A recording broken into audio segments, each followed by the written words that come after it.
This is Lee with 82 Gaming 12 here on YouTube channel Sons of Liberty 75. I apologize for the background noise. That's the air conditioner.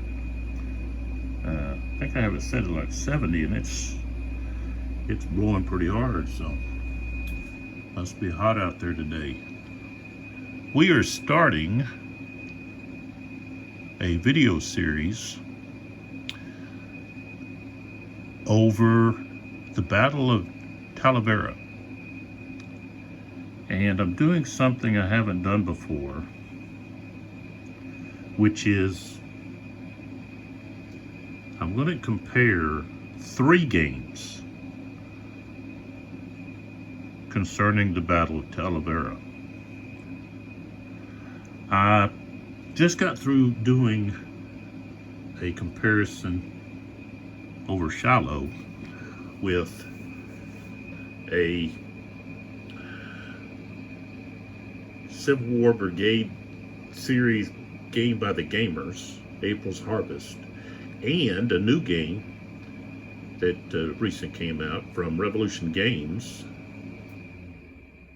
Shiloh the First Day, Crisis in the West. And I thought that went pretty well.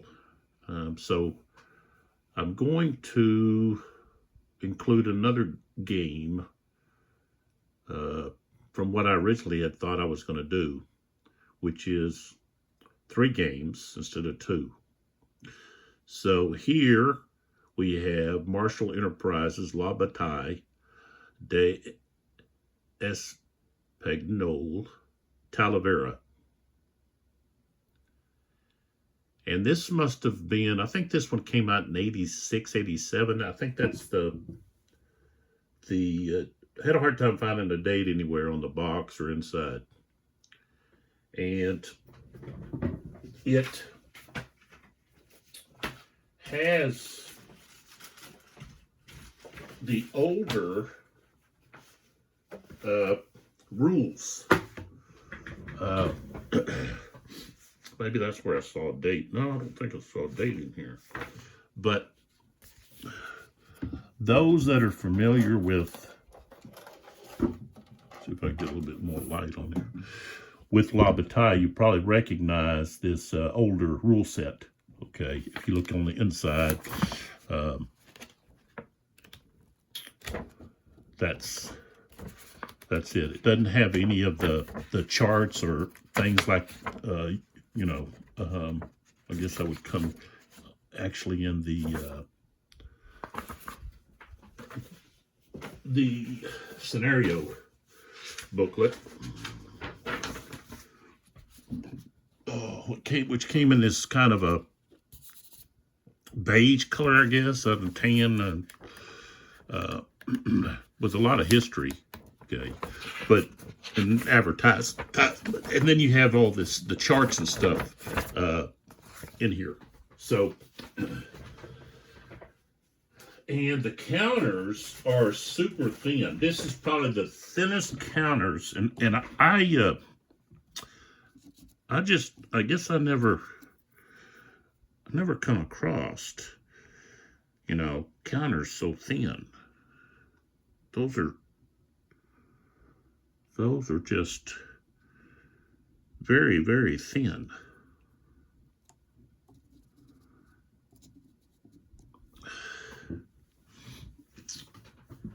So, let's take a look at the map. Come up here. And so each hex is 100 meters. So we got the River Tajo, or Tejas here. Got an old Roman bridge spanning the river. Okay. And so this is really, you're really pulled in close to this this battle. And the map is, I believe it's a Rick Barber map, I believe.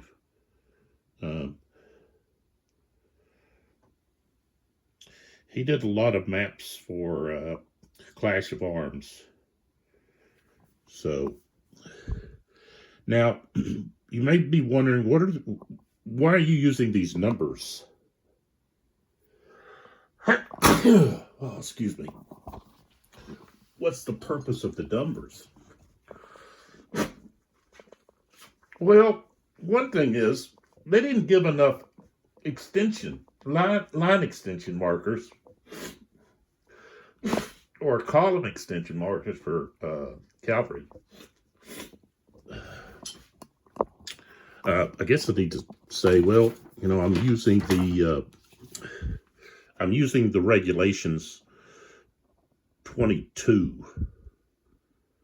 So that's the rule set that I played years and years ago. My first La Bataille game was Aristot. So you watch my videos, I've talked about it before, and I've talked about how Davout is my favorite French Marshal. Blucher, of course, is my favorite Napoleonic era individual. So okay, the numbers. Okay, what I'm doing instead of the line extension. Okay, I did use the line over here with this cavalry, which is actually in line. Okay, the other cavalry are in column. Column of companies, I believe, is what it's called. And see, that's something that was different in the regulations rule book instead of the primer, dealing with cavalry. So that's identifying what the strength is in each hex. Okay, so I might have to change that because I might have some of that wrong. Because I think you have to have at least 4 strength in one hex. So I might have this. Let's see. I might have it a little bit wrong there. Let's see. Go back over here.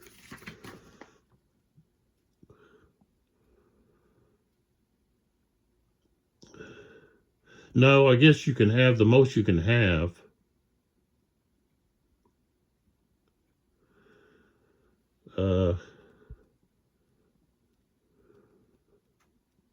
Well, there's some limits if you have a dealing with if you're in line, if you have more than 4 increments. But when you're in the cavalry column of companies, a maximum of 4 increments can occupy a hex. So I did do it right. So I apologize, my sinuses are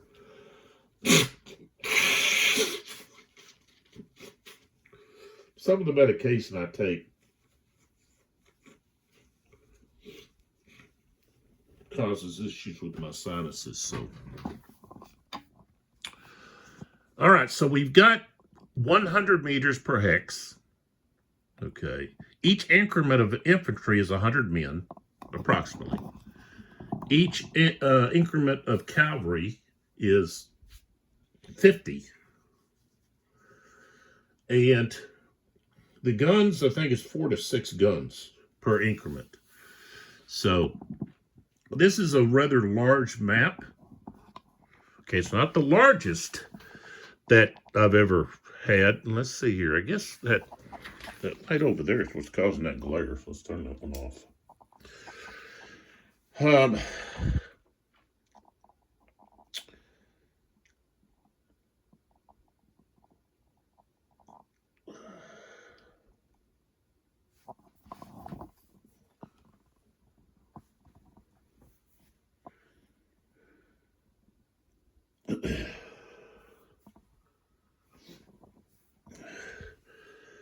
So here's the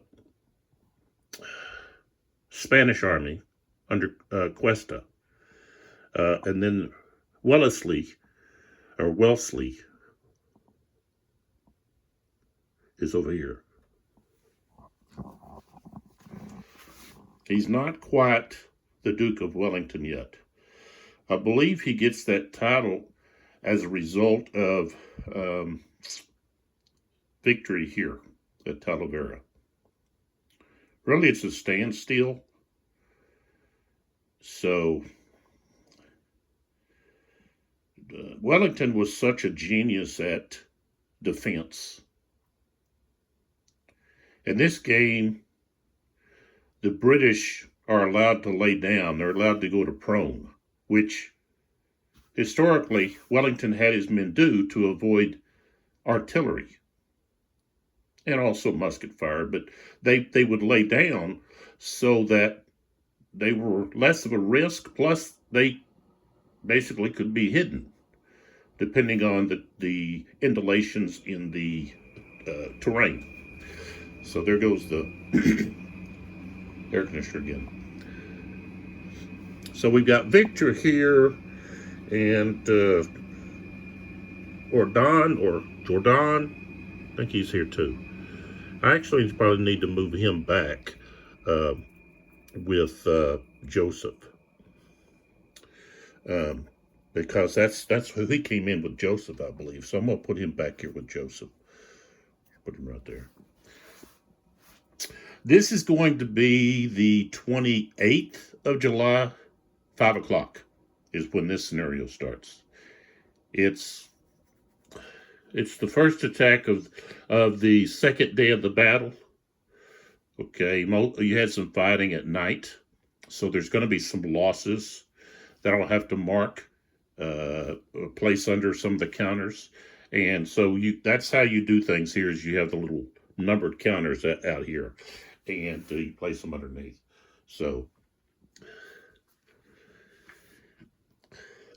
each turn is 20 minutes. So we're going to have 3 turns here, okay, to equal 2 in one game and 1 in another. So I'll talk about that briefly here when I move to the other games. So we have the order of battle over here. Let me move this light, which is nice to have. It would have been maybe a little nicer if they would have given you a little bit more information. Okay, like, you know, I know it's on the counters, but, you know, 1st Division, 3rd Division, so forth and so on, you know. But, and the thing is, it's so hard to read. I mean, you can't read what, it's not only read, but just see. Like, you look at that one right there. Can you see what that is? No, not really. You can figure it out that it's artillery, okay, because of the numbers. But, you know, so, all right, so this is going to be the La Bataille. And just remember, we've got 100 meters per hex, 100 men infantry, 50 men cavalry, and I think it's like 4 to 6 guns, artillery. And we've got several different levels in the formation. So, for example, okay, these are regiments. Okay. And then if I to pull over here, we got battalions. Okay. And the French, I don't think, in this game, I don't think they have any companies. They could break off companies to form skirmish line, but they don't have those. Some of the other games or volumes, okay, do. And this was actually volume 3. I guess that was volume 3 of the Clash of Arms production, maybe. So, the British are in, I guess, battalions as well.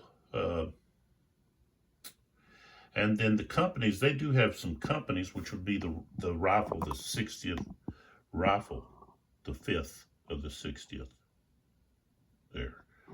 So that would be companies. So, all right, so that is the La Bataille on Talavera. So just look at how wide that river is, okay, how big Talavera looks. And now we're moving over to the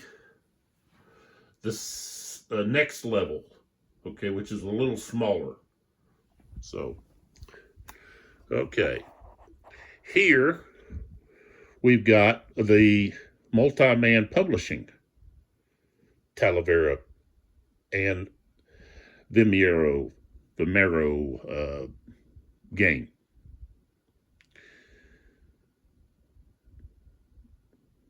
And this is part of the, they call it the Napoleonic Battle Series.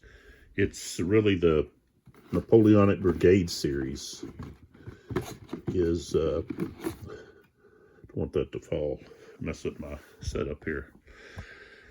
So, of course, here you have the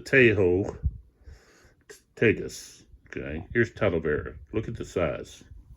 Okay, hexes here. Depending on the game, but looking at 180 to 200 meters. So twice. Each hex covers twice as much as the La Bataille. And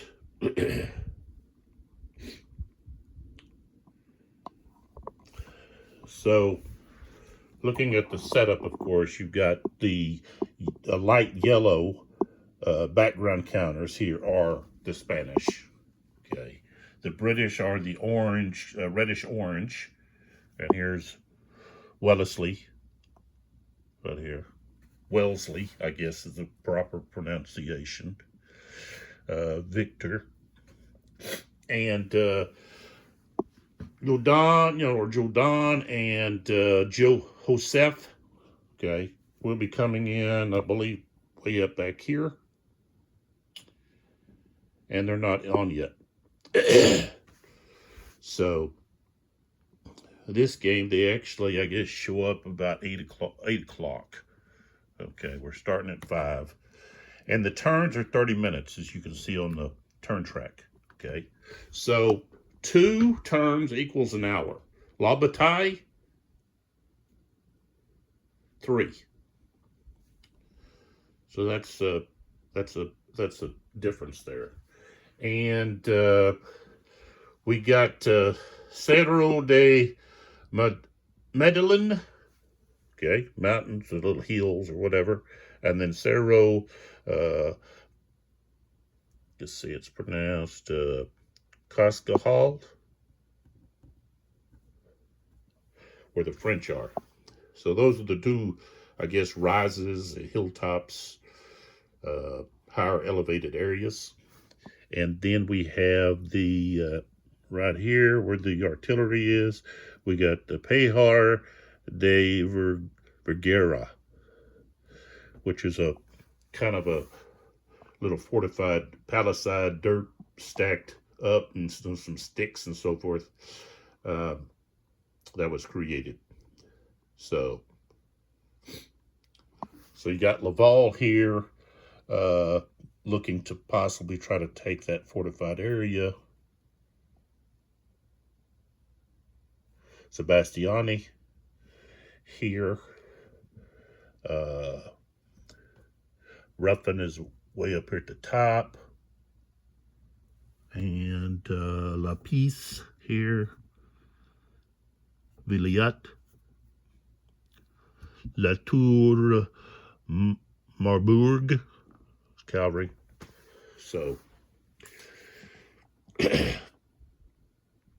we've got, let's see, 150 infantry per strength point, 100 cavalry, and I think it's like three to four guns, something like that, for artillery. Okay. And here I'm using the 3.0 series rules. Okay. And honestly, this system was my favorite Napoleonic system. And I was very disappointed that they did not make more games using this system. I know one of the big complaints of the system was the orders, which is very clunky and can be very trying at times. I experienced issues with it as well, and you just, have to put in some minor rules to correct it, to allow you to be able to, move your units and so forth. There was too much of stoppage, so you had to adjust some things. So, and some of the leaders, I really felt like the leaders, just like in the Civil War Brigade series, April's Harvest, that system, leaders, their ratings are too low. Some of them are so low that they would have been like idiots. And I know some of them performed like idiots at times, but some of the ones on the Confederate side, they were much better than the rating. And it really restricts your ability as a player. Same thing with this system, and I think that was one of the issues that they could have corrected. But I guess they didn't have enough interest in this system. And I thought it was really a wonderful system. And I liked the change in the map that they did from the prior maps. I've got one that's sitting up on top of a bookshelf up there. Let's see. I don't know if I can get it. Yeah. Okay, so that's the Marengo or Morongo, map. And so it's a little different, the way they handled the elevation changes. And those maps are nice, especially for the time period. But I really like the way that they went to this map with the colors that really stand out. Okay, there's no confusion about which level is which and so forth. Okay.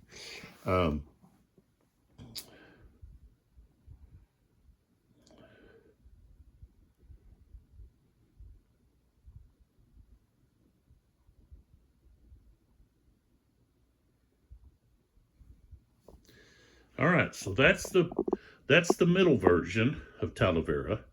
Now we're going to move over here to the small, dealing with the amount of space it takes. For the La Bataille, you need a lot of space. You don't need as much for the MMP, the Napoleonic Brigade, or they call it the Napoleonic Battle Series, NBS. So then we come over here, and we have Kevin Zucker's Library of Napoleonic Battles. And this is volume 7, Napoleon's Quagmire. And just look at that box. And there were some people that were not happy with the way that they chose to do the box. One thing is the box is sideways. All of these other games are up and down. But it's too much is going on, is I think the complaint. I didn't have a problem with it. I liked the box. I liked what they did.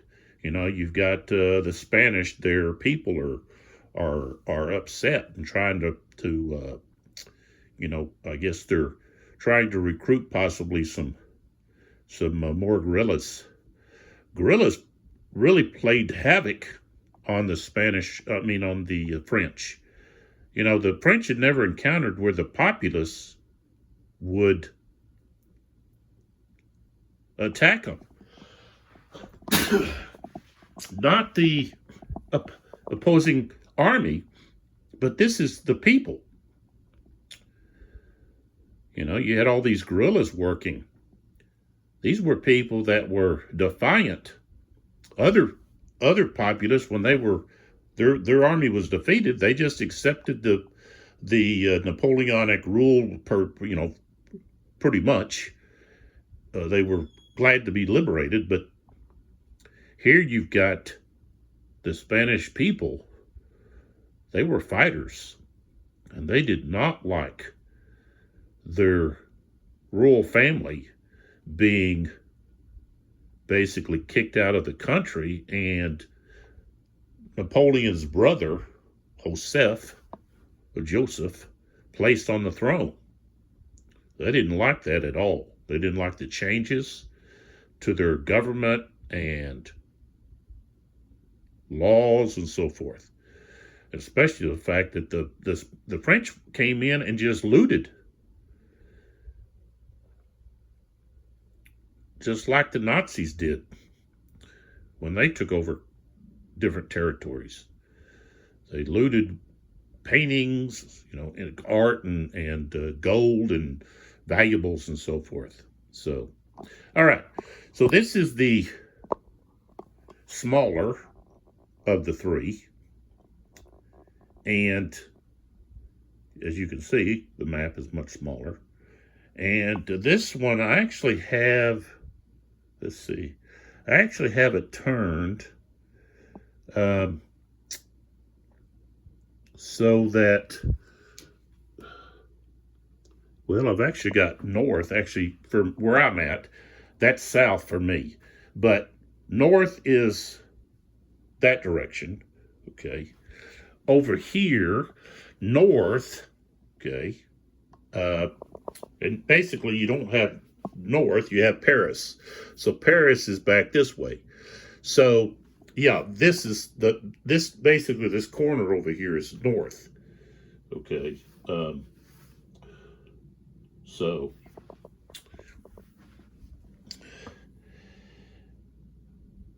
here's the River Tahoe.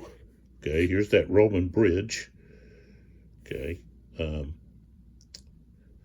Rio Alberche over here. That's not on the La Bataille, but we do have it on the NBS.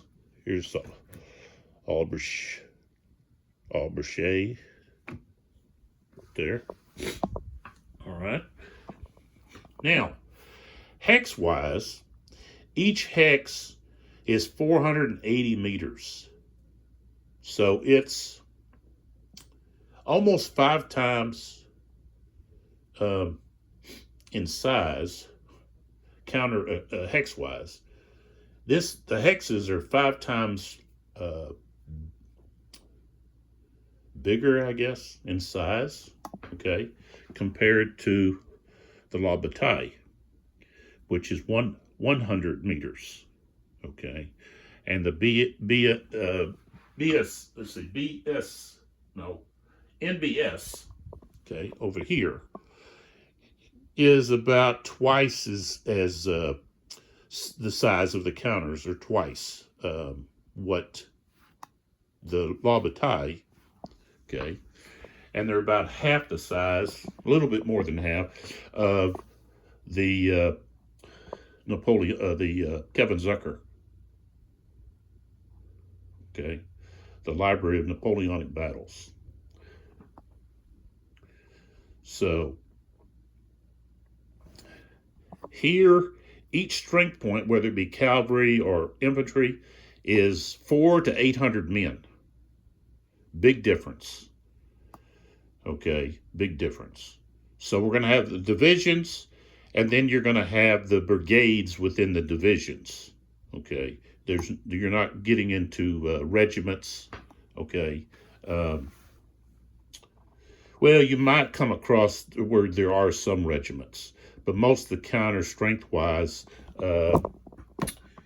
if you see, like, let's see, let me find an infantry unit here that's, I think they put the artillery on the top. So here's one that's a regiment. The 3 lines, okay.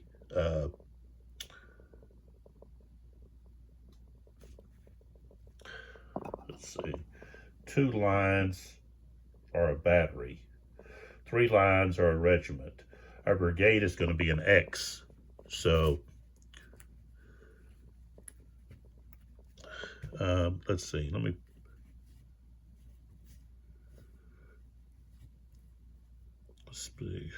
okay.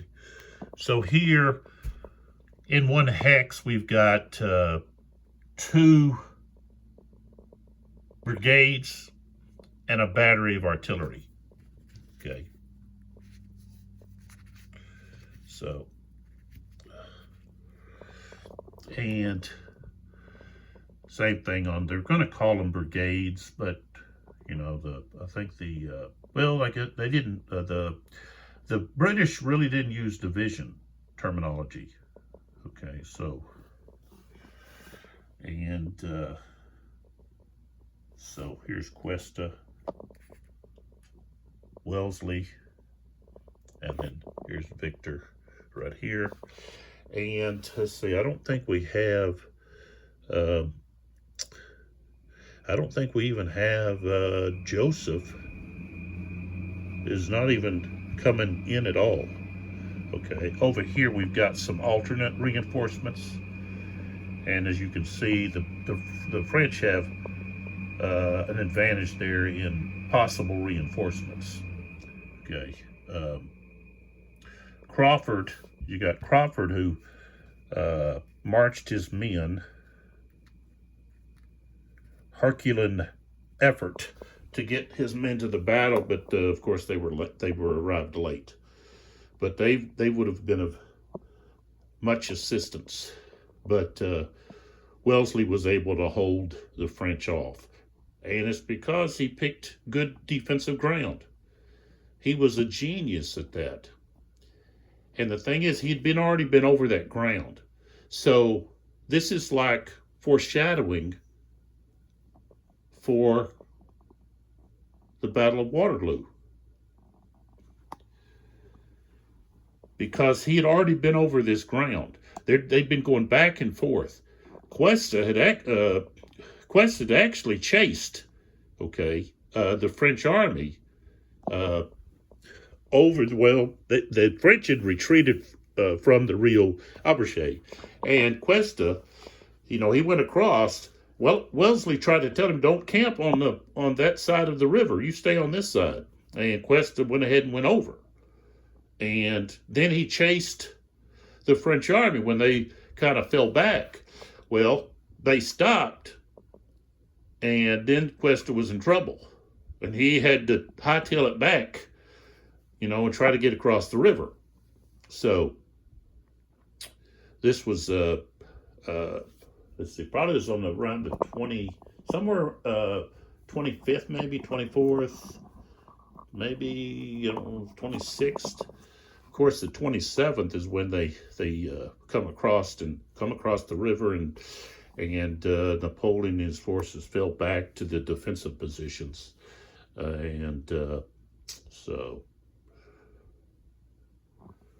here's the 2 little hills, or I guess you call little mountains, okay, on either side here of this stream. Portina, Herrero de la Portina, and you got Cerro de Medellin, and the Cerro de Cascajal. So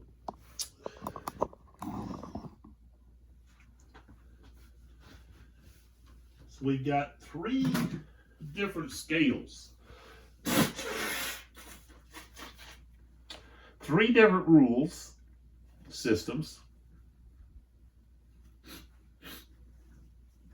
This one here has the cards, which we're going to use. And we're starting all 3 at the same time.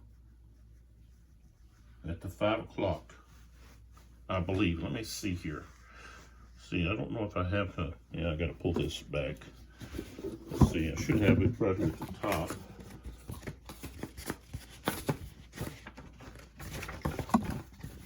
Oh, come on. There it is. Okay. So we're doing the day of battle. In this series, you have 2 options, usually. Not all scenarios, but most scenarios, battles, they'll give you 2 options. A day of battle or approach to battle. And I'm doing the day of battle. So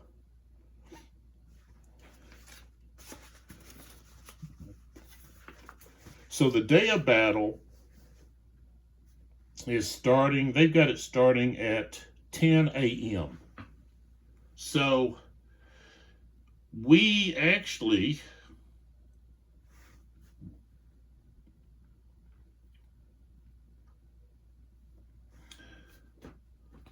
how come they're starting so late? I'll take a look at that.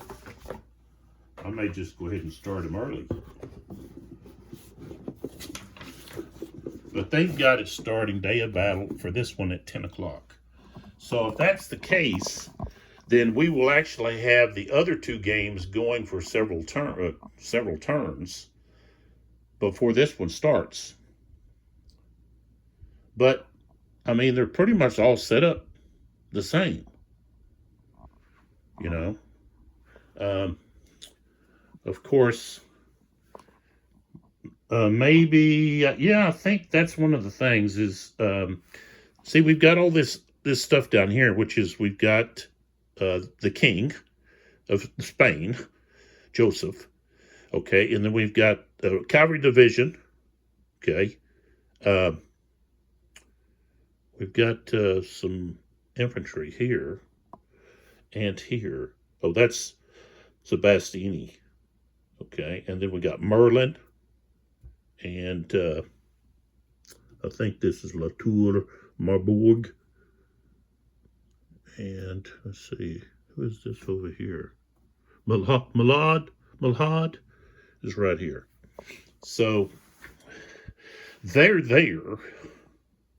And if we look over here, we've already got Sebastiani up here. So instead of him being, let's see, he would be, probably he'd be over here. Okay, maybe in this area. Then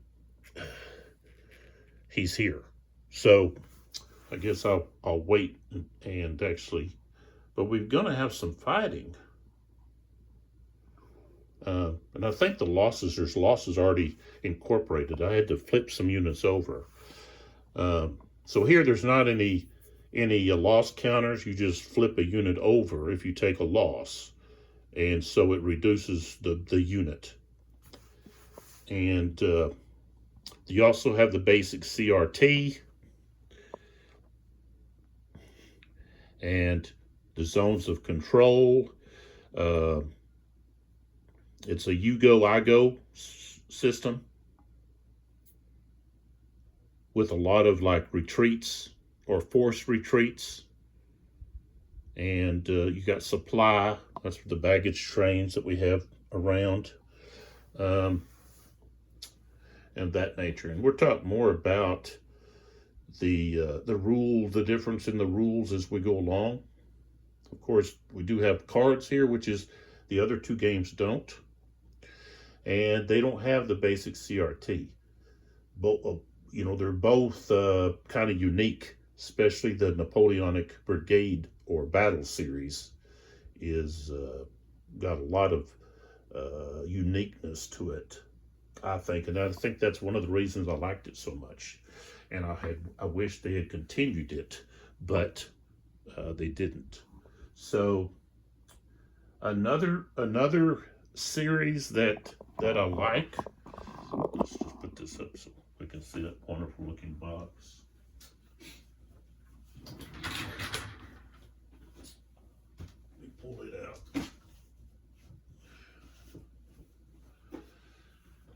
Which, at the present, they don't have a Talavera. So, Didier Roy,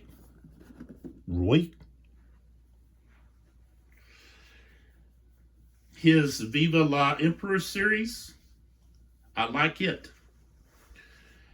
And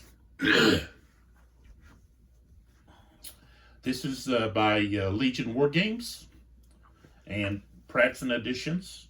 I think Pratt's and Editions had done some of the games years ago. I think I had a couple of them, and I should have held on to them because they're very valuable now. The Friedland,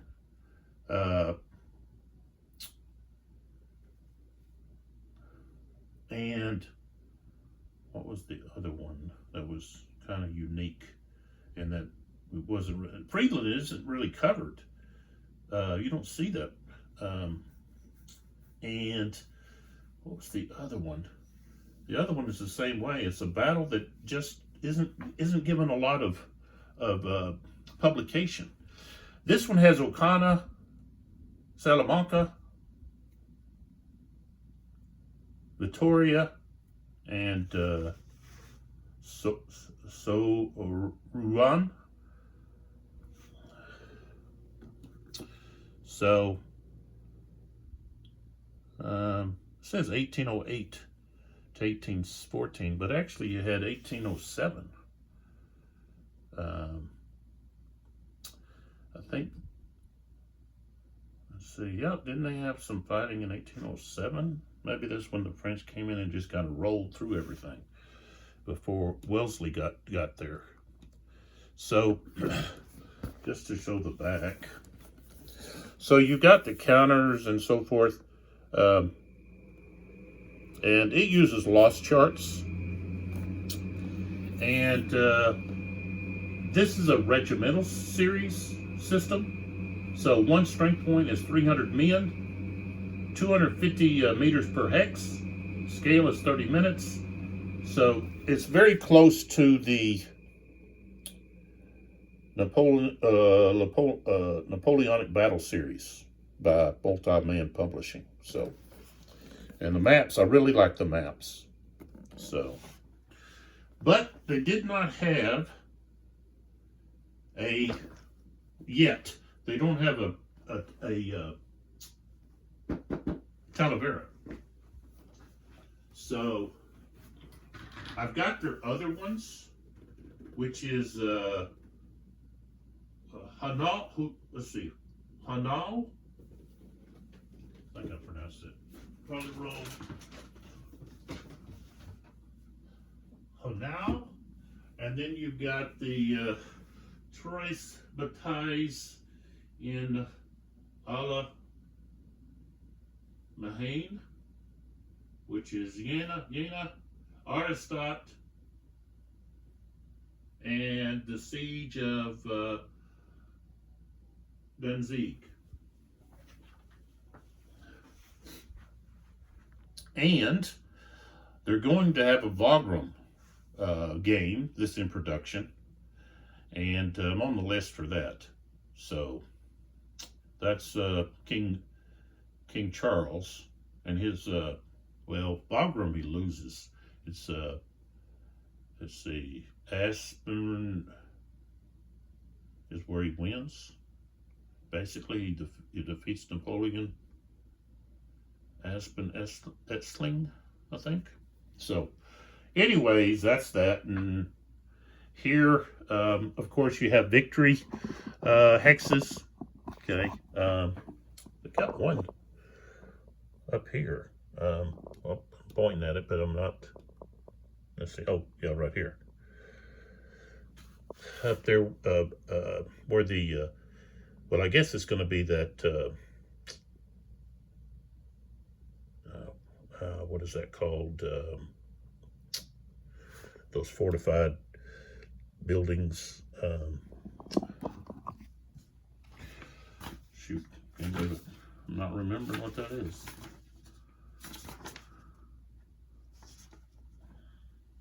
It just slipped my mind.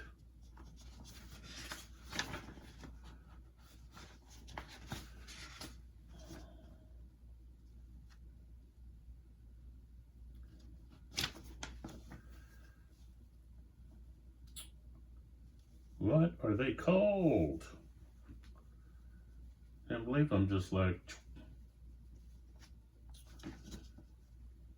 chateaus. Come on, chateaus. Okay, so anyways, but here we got, let me pull back. So Talavera, there's a victory hex there somewhere. Have to move it around to find it. There it is. 10 points. Okay, so they put a lot of emphasis on, in this game, on capturing Talavera, but also, let's see, I think that's where these guys are at. Maybe that's where the British are at. No. Here is Bataille de Vergara, the little fortified area. But in this game, they give no defensive benefit for that hex. No victory points either. Okay, the victory points are going to be here. There's one in here and then one over here. So on, I think either mountain here. These counters are really, really small. Makes it hard for my fingers. No. Thought there were some victory points there. Maybe it's here where Victor's at. No? Okay. 10 and then 5. Pretty sure there's one in there, but we'll check that out. So you get points for of course, the victory point locations. And if you use cards, you can lose points. Okay. And you can get points for capturing baggage trains and eliminating units and so forth. So, and over here, what you're trying